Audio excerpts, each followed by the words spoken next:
Mathieu, vous signez des articles sur age-bd.com. La BD du jour ou la BD du moment, direction Tokyo, dans un hôtel assez mystérieux, on dirait. Oui, donc ça s'appelle Tokyo Mystery Café et le garçon qu'on voit sur la couverture, il s'appelle Naël. C'est un jeune Français qui part vivre au Japon pour réaliser son rêve. Je crois que c'est le rêve de beaucoup de jeunes aujourd'hui, devenir mangaka, auteur de manga.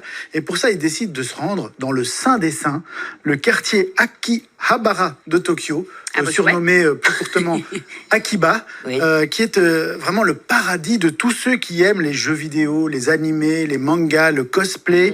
Et donc, il est ravi d'avoir atteint le lieu de ses rêves. Bon, il loge dans un appartement minuscule situé au-dessus d'une boutique d'électronique un peu miteuse, mais il ne se plaint pas. Malheureusement pour lui, ça va pas durer, ça va devenir un peu moins joyeux. Aïe, aïe, aïe, on voit, j'adore, moi, c'est manga, hein, forcément. Il y a un côté manga. L'album est magnifique, mais pourquoi c'est moins joyeux, alors? Le premier contretemps, c'est qu'il veut aller présenter ses dessins à un studio de manga et il se fait gentiment claquer la porte au nez. Deuxième contretemps, il est réveillé en pleine nuit par des chants dans l'appartement à côté du sien, qui est censé être vide. Il regarde à travers le trou du mur et il voit une mystérieuse voisine. Il demande à son propriétaire, mais de qui s'agit-il? Il lui dit, il n'y a personne d'autre dans l'immeuble. Quelques heures plus tard, il est réveillé par des bruits de lutte. Il descend voir, il retrouve son vieux propriétaire mal en point. Il commence à être coursé par d'étranges criminels. Et finalement, heureusement, il est aidé par une jeune collégienne qui s'appelle Soba. Et il se retrouve dans ce fameux Tokyo Mystery Café, qui est un vieux bâtiment en bois traditionnel installé entre plein d'immeubles modernes et qui est tenu par un personnage extravagant et un peu loufoque, qui est à la fois cuistot et détective. Donc, il va se retrouver dans l'équipe d'enquête du Tokyo Mystery Café. En parlant de cuistot, regardez, il y a un ramen ici, ça fait 100 000 ans, j'ai envie d'en manger un. Regardez, il a l'air magnifique.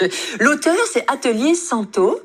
C'est quoi? C'est plusieurs auteurs, alors c'est un collectif? C'est un duo. Donc l'Atelier Santo, c'est un duo formé par Cécile Brun et Olivier Pichard. Alors c'est deux Français qui, depuis plusieurs années, s'inspirent en fait de leur voyage au Japon, des rencontres qu'ils y font, pour faire découvrir un Japon loin des clichés. Donc ils ont déjà publié plusieurs ouvrages. Je vous avais notamment parlé de La Fête des Ombres, qui était une magnifique BD en 2 tomes qui se déroulait dans un petit village marqué par des traditions ancestrales.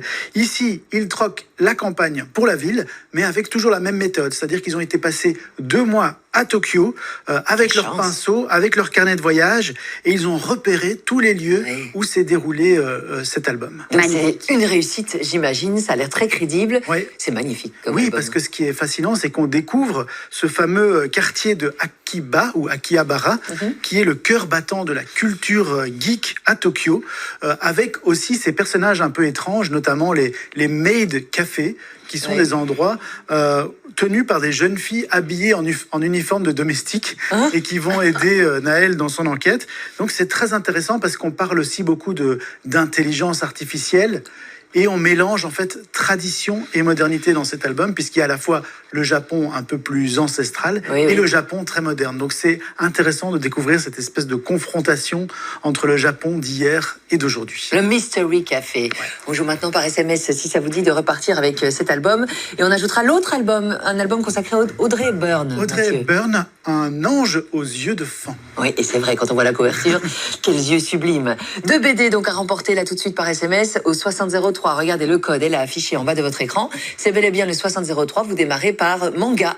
Manga, nom, prénom, coordonnée complète, adresse mail, tout ça au 6003. C'est 75 cents par message envoyé.